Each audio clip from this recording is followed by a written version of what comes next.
August 14th, 2008. A mail carrier in a small Pennsylvania town delivers what looks like an ordinary envelope to the local police department. Inside, a handwritten letter. 12 lines. Shaky cursive. The words of someone asking for help. The detective who opened it that morning read it once. Then twice. His hand started to shake. Because he recognized that handwriting. Not from a case file. Not from a witness statement. But from something far more impossible. That handwriting belonged to a little girl named Sarah Mitchell, a third grader who vanished from her backyard in 1998, a girl who'd been declared dead, a girl whose case had been closed for 6 years. But here's what made that letter absolutely terrifying. Sarah Mitchell would have been 20 years old in 2008. The handwriting in that letter? It was the handwriting of a 9-year-old child, frozen in time. As if for 10 years, she had never aged, never grown, never changed. The FBI had 3 theories, all of them impossible, all of them true. Before we dive deeper, let us know in the comments where you're watching from. We'd love to hear from you. And don't forget to hit that subscribe button so you never miss any of our upcoming videos. This is a story of how one little girl disappeared from everything she knew, how an entire community searched for answers they would never find, and how a single piece of paper would unravel a mystery so disturbing that investigators still can't talk about certain details without breaking down. Where was Sarah Mitchell for 10 years? Why did her handwriting never change? Who sent that letter? 3 questions, 1 impossible answer, and a truth that will make you question everything you think you know about the people living next door. To understand what happened, we need to go back to where it all started. Millbrook, Pennsylvania. Population, 4,200.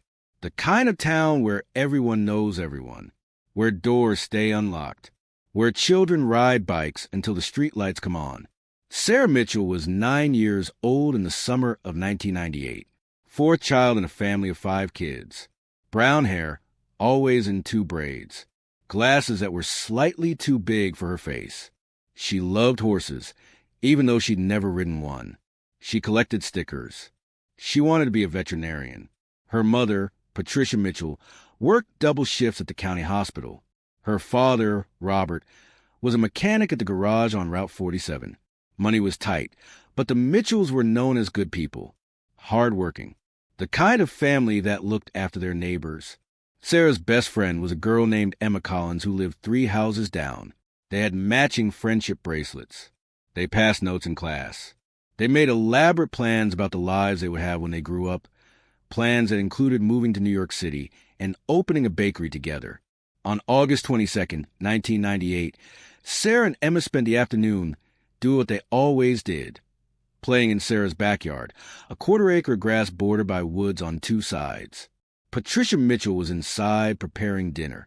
She could hear the girls through the kitchen window, their laughter, their made-up songs, everything normal, everything safe. At 6:47 p.m., Patricia called out that dinner was ready.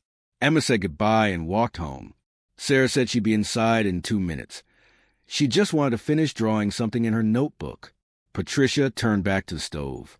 2 minutes passed, then 5, then 10. At 6:58 p.m., Patricia Mitchell walked into her backyard and found it empty. Sarah's notebook was on the grass, open to a half-finished drawing of a horse. Her pencil lay beside it. Her shoes were still on her feet. There were no footprints leading into the woods. No signs of struggle. No screams that anyone had heard. Sarah Mitchell had simply vanished, as if she had never existed at all. The next 72 hours would become a textbook case in how quickly a community can transform from peaceful to frantic. By 7:30 p.m., every neighbor on the street was in the Mitchell's yard. By 8 p.m., the local police had initiated a search grid. By midnight, over 300 volunteers were combing through the woods with flashlights, calling Sarah's name into the darkness. "I've been in law enforcement for over 27 years," the police chief told reporters. "This is every parent's nightmare. This is every officer's worst call." The FBI arrived within 18 hours. They brought cadaver dogs, ground-penetrating radar, helicopters with thermal imaging, They interviewed everyone within a 2-mile radius. They checked every registered offender within 50 miles. They analyzed the family's finances, phone records, relationships. They found nothing. Not a single lead. Not a single witness. Not a single piece of evidence that explained where a 9-year-old girl could disappear to in the span of 2 minutes. But then, on day 4 of the investigation, something strange happened. Something that would haunt investigators for the next decade. A detective named Marcus Gray was reviewing Sarah's school records, trying to build a psychological profile. He opened her student file and found samples of her handwriting. Spelling tests, book reports, permission slips. He noticed something unusual. In every sample from 3rd grade, Sarah's handwriting was neat, controlled, almost mechanical in its precision. Perfect loops on a lowercase g. Perfect crosses on a T. Every letter exactly the same height. It looked, Gray would later say in an interview, like the handwriting of someone who had been trained. Like someone who had practiced the same letters over and over and over again until they could write them perfectly, even under pressure. But why would a 9-year-old girl need that kind of discipline? The search continued for 6 weeks, then 3 months, then a year. The media moved on. The volunteers stopped coming. The FBI reduced their presence to a single agent checking in once a month. By 2002, for years after Sarah disappeared, the case was functionally closed. The family held a memorial service. They buried an empty casket. They tried to find a way to keep living with a wound that would never heal. And that's where the story should have ended. But it didn't. If you're still watching, drop a comment right now with your location. Let's see where everyone's tuning in from. Are you watching from California? Texas? New York? Somewhere else entirely? Comment below.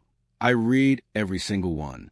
For 6 years, Sarah Mitchell existed only in photographs, in memories, in the desperate hope of a mother who still set a place for her at the dinner table every Sunday. Emma Collins, Sarah's best friend, struggled with survivor's guilt. She went to therapy twice a week. She couldn't walk past the Mitchell house without breaking down. She kept the friendship bracelet in a box under her bed, unable to wear it, unable to throw it away. Robert Mitchell threw himself into work, spending 16-hour days at the garage. Anything to avoid going home to a house that felt like a tomb. Patricia stopped working. She spent her days organizing search parties that no one came to anymore, printing flyers for a girl who everyone believed was dead. But Patricia never stopped believing. She kept Sarah's room exactly as it had been. She kept her daughter's toothbrush in the bathroom. She kept saying, when Sarah comes home, not if, when. The police chief retired in 2005. Detective Marcus Gray transferred to a different department. The case files were moved to a basement storage room, boxed up with hundreds of other cold cases. Life, as it always does, moved forward. And then came August 14th, 2008. The letter arrived at the Millbrook Police Department in a standard white envelope. No return address. Postmarked from Philadelphia, 90 miles away. Inside, a single piece of notebook paper, torn carefully along the edge. The detective on duty that morning was a young officer named Rachel Connors. She'd only been on the force for 2 years. She hadn't been there in 1998. She didn't know Sarah's story. But when she unfolded that letter and started reading, she felt the hair on the back of her neck stand up. 12 lines, written in blue ballpoint pen. The handwriting slightly shaky but unmistakable. My name is Sarah. I don't know where I am. The woman says I'm helping her. She makes me practice my letters every day. She says I have to write perfectly or I can't have dinner. I want to go home. I want to see my mom. Please help me. I'm scared. The address is... The letter ended mid-sentence, as if Sarah had been interrupted, as if someone had found her writing it.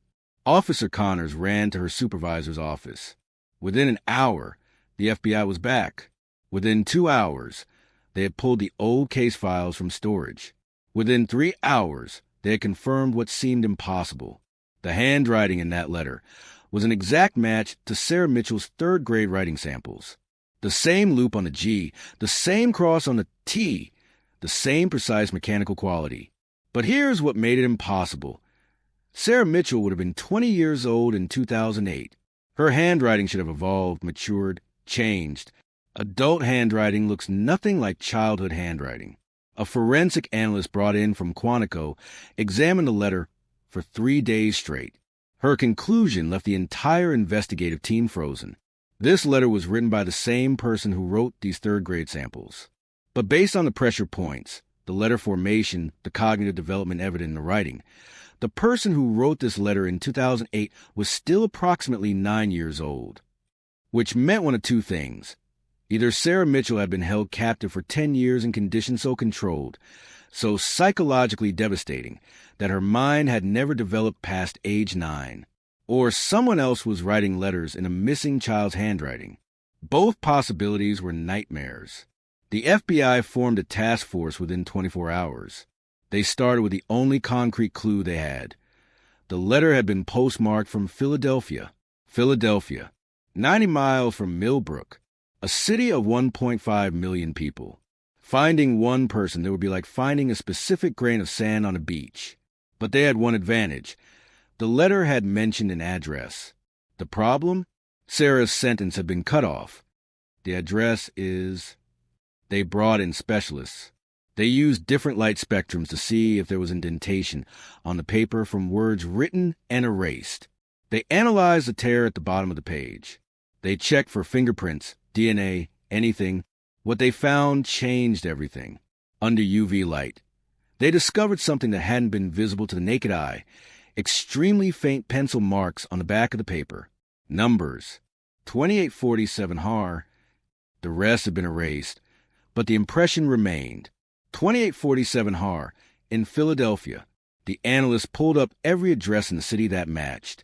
There were 7 possibilities. 2847 Harbor Street, 2847 Harrison Avenue, 2847 Hartford Road, 2847 Harmony Lane, 2847 Harold Court, 2847 Harper Boulevard, 2847 Hartwell Drive. 7 addresses, 7 possibilities, 7 doors they would need to knock on, but they had to move carefully. If Sarah really was being held captive, if her captor had caught her writing that letter, approaching the wrong way could get her killed. They decided on a systematic approach. Plainclothes surveillance on each address for 72 hours, looking for anything unusual, any sign that a 20-year-old woman with the mind of a 9-year-old might be trapped inside. For 3 days, teams watched. 2847 Harbor Street, elderly couple, both in their 80s. 2847 Harrison Avenue, young family with 3 small children. 2847 Hartford Road, college students, 4 roommates. 2847 Harmony Lane, empty, foreclosed. 2847 Harold Court, single woman mid-50s, lived alone, kept strange hours. Groceries delivered, never left the house. Heavy curtains, always drawn. 2847 Harper Boulevard, single woman mid-50s, worked from home as a children's book editor. Also lived alone. 2847 Hartwell Drive, single woman, early 60s, retired schoolteacher. Lived alone. 3 addresses, 3 women living alone, 3 potential suspects. The FBI made their decision. They would execute simultaneous raids on all 3 locations at 6 a.m. on August 21st, 2008. August 21st, 2008, 5:47 a.m. 3 tactical teams, 3 addresses, 13 minutes until breach.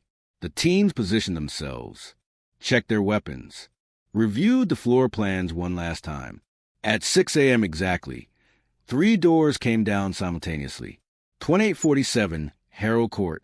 The woman inside started screaming immediately. The house was a mess. Newspapers stacked to the ceiling. Mental illness, not criminal activity. No Sarah Mitchell. 2847 Harper Boulevard. The children's book editor was in her kitchen making coffee. She cooperated fully. They searched every room. Nothing. No Sarah Mitchell. 2847 Hartwell Drive. The retired schoolteacher's house. The woman who answered the door was calm. Too calm. Her name was Margaret Thornton. 62 years old. Taught elementary school for 37 years before retiring in 2005. No criminal record. No red flags. Of course, officers, she said. Search wherever you need to. The team moved through the first floor. Kitchen, normal. Living room, normal. Bathroom, normal. Second floor, 2 bedrooms. One was Margaret's. Neatly made bed. Closet full of sensible clothing. Books on the nightstand. The second bedroom door was closed. The lead agent turned the handle. The door opened. Inside was a child's bedroom. Pink walls. Stuffed animals arranged on a shelf. A small desk with a lamp. And on that desk, stacks and stacks of notebook paper covered in handwriting practice. The same letter G, written 500 times. The same letter T, written 500 times. Every letter of the alphabet practiced over and over and over again. But the bed was empty. The room was empty. The house was empty. No Sarah Mitchell. The agents were about to clear the scene when one of them noticed something. The closet door in the child's bedroom. It was slightly too deep, like there was space behind it that shouldn't be there. He knocked on the back wall. Hollow. He pulled away the hanging clothes and found it. A false wall built into the back of the closet. And in that false wall, a small door no bigger than a cupboard. The kind of door a child might be able to fit through. The kind of door a captor might lock from the outside. When they opened it, they found a space about 6 feet by 8 feet. No windows. A single bare bulb hanging from the ceiling. A mattress on the floor. A bucket in the corner. And sitting on that mattress, arms wrapped around her knees, was a young woman. She looked up when the light hit her face. She was 20 years old but seemed impossibly smaller. Her hair was in 2 braids. She wore glasses that were slightly too big for her face. "Are you Sarah Mitchell?" the agent asked. The young woman nodded. "I want to see my mom," she said. Her voice was small, the voice of a child. Margaret Thornton was arrested immediately. She didn't resist. She didn't even try to run. She just looked at the agents with this strange, sad expression and said, "I was helping her. She needed discipline, structure. Her mother wasn't teaching her properly. I was making her better." The investigation revealed the truth piece by piece. Margaret Thornton had been Sarah's substitute teacher in 2nd grade. She'd become obsessed with the idea that Sarah was being neglected, that she had potential that was being wasted. On August 22nd, 1998, Margaret had been watching the Mitchell house. When Sarah was alone in the backyard, Margaret approached her, told her that her mother had sent her to pick Sarah up, that there had been an accident. Sarah, trusting a teacher, went with her. For 10 years, Margaret kept Sarah in that hidden room. She homeschooled her, but only to a 3rd grade level. She made her practice handwriting for hours every day. Perfection was the only standard accepted. She controlled every aspect of Sarah's life, convinced that she was saving her, raising her properly. Sarah's mind, subjected to the psychological prison, this complete isolation, had essentially frozen. She'd aged physically, but remained mentally trapped at 9 years old. A phenomenon psychologists call developmental arrest. When a child is removed from all normal developmental stimuli, when they're subjected to this level of control and isolation, their psychological growth can simply stop. It's the mind's way of protecting itself. Margaret Thornton was convicted of kidnapping, false imprisonment, and child abuse. She showed no remorse. Even at sentencing, she maintained that she'd been helping Sarah, that she'd been giving her a better life. She was sentenced to life in prison without the possibility of parole. Sarah Mitchell returned home to her family in September 2008, 10 years after she'd vanished from her backyard. The reunion was everything her mother had dreamed of and nothing like she'd imagined, because the daughter who came home wasn't the daughter who'd left. Sarah was 20 years old, but she asked for her stuffed animals. She wanted to play with Emma, who was now 19 and in college. She didn't understand why her siblings had grown up without her. The rehabilitation was long. Years of therapy. Specialists from around the country. Slowly, gradually, Sarah began to develop again, to learn, to grow, to reclaim the 15 years that had been stolen from her. Today, Sarah Mitchell is 36 years old. She asked that we don't share recent photos or details about her current life, and we're honoring that request. But through her attorney, she didn't want to share this.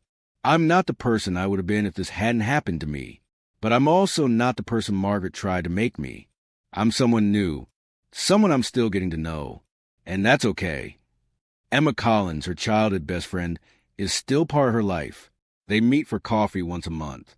They don't talk about the past much. They're building something new.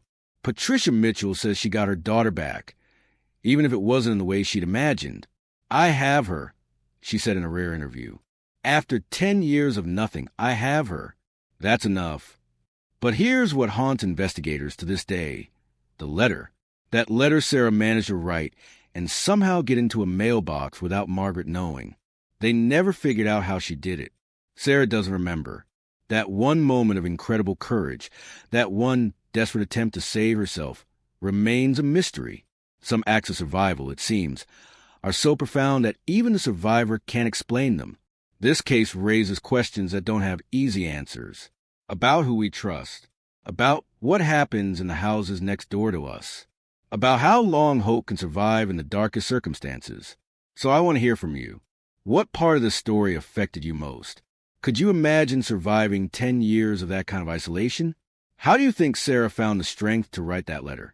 Drop your thoughts in the comments below. I'm reading every single one. And if you found the story as compelling and heartbreaking as I did, there's another case you need to hear about. A case where a man disappeared for 20 years. And when he finally came home, his family wished he hadn't. That video is up next. Click it now, because this one will completely change how you think about missing persons cases. If this story moved you, hit that like button.